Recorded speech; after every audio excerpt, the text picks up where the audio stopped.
kami juga mengaturkan terima kasih dan apresiasi sebesar-besarnya kepada termohon, ya, dalam hal ini Polda Metro Jaya yang diwakili kuasa hukumnya yang telah hadir dan kemudian mendengarkan dengan sangat baik dan kemudian juga bersedia untuk menjalankan agenda sidang sesuai dengan apa yang tadi telah dibacakan oleh Hakim Tunggal, yaitu besok pagi Polda Metro Jaya harus menyampaikan jawabannya.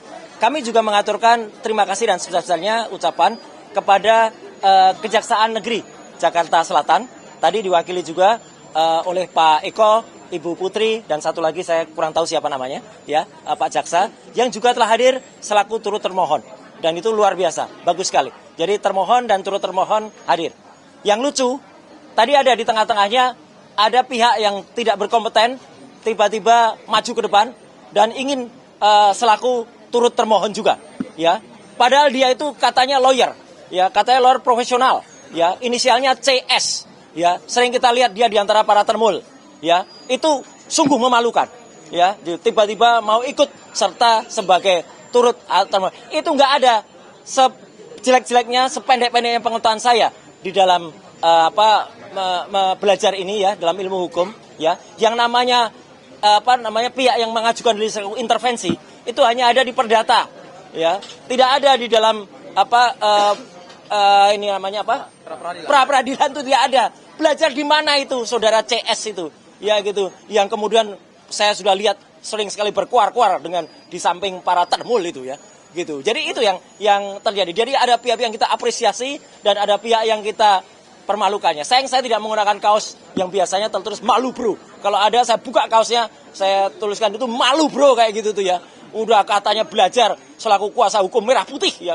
Merah putih biru hitam itu namanya. Ya, nggak jelas itu. Dan tadi intinya sudah dilakukan pembacaan apa yang kita harapkan nanti secara detail, ya, kemudian apa yang kita lakukan, petitum dan positanya juga nanti akan disampaikan oleh kuasa hukum saya, ya, ada Pak Refli Harun, ada juga Pak Gafur Sangadi, dan juga tadi beberapa yang ada, dan kita sudah sampaikan apa yang kita mohonkan di dalam pra peradilan ini. Intinya adalah tentang tindakan penangkapan, kemudian upaya penahanan yang tidak sesuai dengan hukum yang ada. Tadi secara detail disampaikan, tidak adanya izin dari RT RW, tidak adanya pemberitaan atau penetapan dari pengadilan, kemudian dilakukan dengan tidak sesuai dengan KUHP yang baru, ya, kemudian tidak juga dilakukan sesuai dengan peraturan perundang-undangan yang berlaku. Jadi alhamdulillah tadi juga Hakim Tunggal mengatakan proses ini akan berlangsung dengan cepat, ya, insya Allah akan berlangsung selama 7 hari kalender, ya. 7 hari kerja, sehingga besok akan langsung dinyatakan jawaban dari Polda. Kemudian juga kalau ada replik besok juga akan kita sampaikan, duplik besok juga akan kita sampaikan. Selanjutnya proses akan berlangsung dan insya Allah putusannya, insya Allah, ya, kalau saya tidak salah tadi mohon dikoreksi, tanggal 7 Juli tahun 2026. Kami mohon kepada masyarakat, intinya begini, sebelum ada pertanyaan, kenapa saya mengajukan ini? Kami mengajukan ini bukan hanya untuk kami pribadi. Kami mengajukan ini untuk seluruh rakyat Indonesia. Agar kesewenang-wenangan dan kebrutalan yang terjadi pada saat penangkapan, penahanan itu tidak terulang lagi. Kalaupun ada, ini yang terakhir yang saya alami.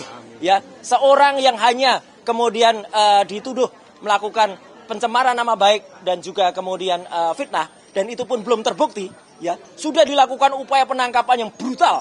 Penangkapan yang luar biasa jahat, ya, penangkapan yang tidak sesuai dengan undang-undang yang ada. Jadi itu yang inti yang saya sampaikan. Mohon maaf saya secara detail hukum mungkin nanti akan disampaikan oleh kuasa hukum saya, dan nanti setelah kuasa hukum nanti kesimpulannya saya ingin memberikan satu pesan. Silakan Pak Gafur dulu, silakan. Ya, sudah di depan. Ya. Terima kasih Mas Roy, Bang Refli izin. Ya. Jadi perlu kami update sedikit bahwa permohonan pra peradilan telah disampaikan secara terbuka dan sah di hadapan Hakim Tunggal, ya, di hadapan termohon Polda Metro Jaya, dan turut termohon adalah pihak dari Kejaksaan. Dan kejaksaannya adalah Kejaksaan Tinggi DKI Jakarta dan Kejaksaan Negeri Jakarta Selatan. Kami dengan membacakan permohonan pra peradilan tadi, maka terjawablah sudah bahwa ada desas-desus kami menarik Bapak Presiden Prabowo, pemerintah Republik Indonesia, ternyata itu tidak tepat. ya itu tidak sesuai dengan yang sebenarnya terjadi dalam persidangan pra peradilan. Kemudian yang kedua, alasan-alasan permohonan saya kira nanti bisa dijelaskan lebih komprehensif oleh Bang Refli. Tetapi yang pasti adalah hari ini kami menyampaikan apresiasi yang luar biasa kepada pihak Pengadilan Negeri Jakarta Selatan, kemudian juga termohon Polda Metro Jaya dan Kejaksaan, sehingga besok akan dilanjutkan dengan agenda penyampaian jawaban dari termohon. Ya, kalau turut termohon, saya kira tidak perlu dia menjawab. Ya. Karena pokok perkara yang tadi diperiksa berdasarkan permohonan kami itu tidak berhubungan dengan kewenangan daripada Kejaksaan, sehingga nanti besok itu hanya dijawab oleh pihak Polda Metro Jaya. Kemudian besok juga begitu disampaikan jawaban, kami secara simultan akan langsung menyampaikan replik. Ya, jadi kami akan minta kepada hakim supaya sidang diskor dulu beberapa jam. Kami langsung akan menuliskan replik kami.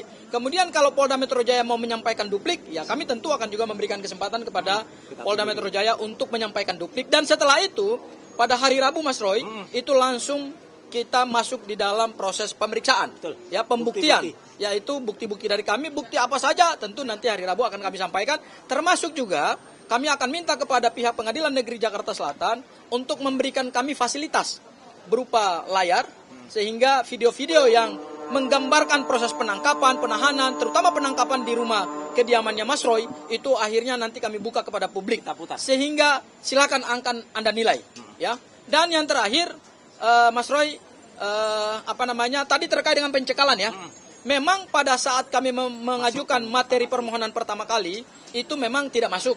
Sehingga kami berharap tadi kami akan masukkan dalam renvoy atau perbaikan. Tetapi karena memang tidak boleh menambah posita dan petitum, begitulah hukum acaranya, ya memang kami menghargai apa yang menjadi sikap dari hakim pra peradilan. Dan yang terakhir, kok ada, saya juga bingung ya, kok ada seseorang yang selama ini mengatasnamakan tim kuasa hukum Merah Putih, kok tiba-tiba nyelonong gitu loh untuk menjadi para pihak dalam perkara ini. Saya bingung juga nih. Ini belajar hukum acara pidananya di mana nih? Kalau pihak atau pihak lain masuk sebagai intervensi, itu hanya boleh diperkenankan dalam gugatan perdata. Nah, sementara ini perkaranya perkara pidana, tidak pernah ada pra peradilan itu kemudian ada pihak lain yang tidak punya kepentingan kemudian masuk menjadi intervensi. Ya sudahlah, kita ketawa sajalah. Inilah bukti bahwa bukan hanya pemohon yang juga menegakkan hukum secara unprosedural, tetapi juga pendukung-pendukung dari kubu sebelah itu ternyata juga banyak yang melanggar hukum. Saya kira itu, silakan Bang Refli untuk melanjutkan. Oke. Ya, maju. Silakan. Oke. Sorry, maaf. Ya. Oke. Assalamualaikum warahmatullahi wabarakatuh. Waalaikumsalam. Kawan-kawan semua, terima kasih atas kehadirannya. Saya akan menambahkan dari apa yang sudah disampaikan Mas Roy dan Abdul Ghafur Sangaji. Jadi pertama kami mengapresiasi Pengadilan Negeri Jakarta Selatan ini yang sudah berkenan membuka diri sehingga kawan-kawan semua bisa siaran langsung. Luar biasa. Ya, bisa siaran langsung, bisa live streaming. Kita berharap mudah-mudahan itu juga berlaku untuk sidang perkara pokok di Pengadilan Negeri Jakarta Timur.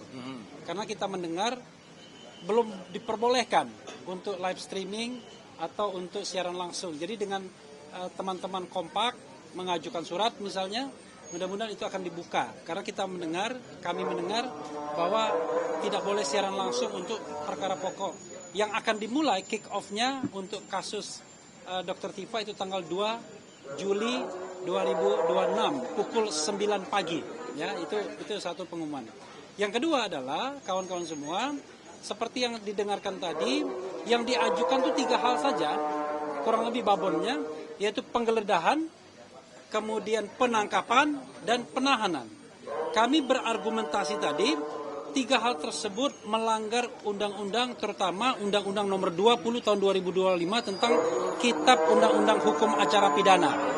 Penggeledahan kami mengengarai tidak ada penetapan dari pengadilan negeri setempat tadi ya. Kemudian penangkapan kami mengengarai bahwa alasan penangkapan dikaitkan dengan P21 atas sudah selesainya penyidikan itu tidak benar dan tidak sesuai menurut hukum. Karena menurut hukum yang ada, itu harus dikaitkan dengan pemeriksaan tersangka dalam proses penyidikan atau Mas Roy mangkir 2 kali berturut-turut dipanggil tidak datang dan mangkir. Kemudian soal penahanan, kalau teman-teman tadi menyimak dengan seksama, pasal 100 ayat 5 Undang-Undang 20/2025 tentang KUHP itu menyebut 8 alasan dilakukannya penahanan. Dan dari 8 alasan tersebut sudah dibantah semua. Tidak ada satupun yang bisa dikenai kepada Mas Roy. Termasuk Dr. Tifa juga. Jadi apakah Mas Roy berupaya melarikan diri? Tidak. Apakah Mas Roy berupaya menghilangkan barang bukti? Barang bukti apa? Karena sudah selesai penyidikannya. Apakah mengulangi tindak pidana? Tindak pidana apa yang mau diulangi? Karena kita masih berdebat. Apakah yang dilakukan oleh Mas Roy itu sebuah tindak pidana atau bukan? Apakah ini ranah kebebasan berpendapat? Apakah Mas Roy tidak memberikan keterangan yang sebenarnya ketika diperiksa? Tidak juga. Apakah Mas Roy menghalangi saksi? Tidak juga. Apakah Mas Roy merasa terancam dirinya sehingga dia kemudian perlu minta tahan? Enggak juga. Bahkan Mas Roy menikmati hidupnya. Kemana-mana dia. Kadang-kadang sendirian juga, walaupun kita sebagai lawyernya khawatir juga. Tetapi intinya adalah dari 3 hal tersebut, penggeledahan, penangkapan, penahanan, itu kekeliruan fatal dari penyidik Polda Metro Jaya, dan karenanya kami memintakan di ketiga tersebut dinyatakan batal demi hukum, dan kemudian tentu ada administrasi untuk pembatalannya. Mudah-mudahan apa yang kami sampaikan ini bisa dikabulkan oleh Hakim Tunggal Pra-Peradilan Pengadilan Negeri Jakarta Selatan. Terima kasih. Ya. Wassalamualaikum Ada warahmatullahi tambahan? wabarakatuh. Sebentar. Sebelum saya penutup, Bu Ayah ada? Pak. Baik. Ya. Jadi gini, ya. Saya terakhir saya ingin mengucapkan terima kasih. Tadi saya didampingi selain Pak Refli Harun oleh Pak Gafur Sangaji, Pak Ristan, Bu Soraya, dan juga Pak Yasena, dan juga beberapa yang lain yang tercatat tapi belum berkesempatan untuk kemudian tadi dampingi. Hal yang penting ingin saya ajukan, karena ini update ya, yang saya sampaikan berhubungan dengan tadi. Besok itu rencananya saya akan diundang oleh Polda Metro Jaya untuk melakukan klarifikasi atas laporan saya terhadap dokter palsu ya, Eng Rismon Hasiolan Sianipar ya, yang telah melakukan tuduhan saya terhadap barang-barang Kemenpora. Tapi karena kepentingan dari sidang pra-peradilan yang sangat-sangat penting untuk saya hadir di sini besok, maka teman-teman saya sampaikan, sekali surat sudah juga meluncur ke Polda Metro Jaya, saya minta untuk pemeriksaan di Polda Metro Jaya di reschedule, karena itu toh saya yang mengajukan laporannya. Jadi nggak apa-apa, ya itu akan sekaligus menunggu juga dari Polda Metro Jaya juga memang sudah katanya sudah datang ke kantor Kementerian Pemuda dan Olahraga dan sudah mendapatkan jawaban dari kantor Kemenpora bahwa urusan barang-barang itu sudah selesai. Jadi dulu itu hanya ada kesalahan administratif pencatatan yang harusnya ke kementerian dicatatkan sebagai menteri. Dan itu sudah ada putusan juga dari Pengadilan Negeri Jakarta Selatan bahwa gugatan dari menteri sudah saya, Mas Imam Nahrawi, itu sudah dicabut, jadi sudah dibatalkan. Artinya saya sudah inkrah memenangkan perkara itu. Jadi tambahan saya cuma itu. Ya, jadi sekali lagi perkara ini masih cukup panjang. Jadi kalau tadi didengar ada kasus pencekalan yang kemudian itu ternyata tidak kita masukkan, nah itu nanti berarti ada konsekuensinya juga bagi kami.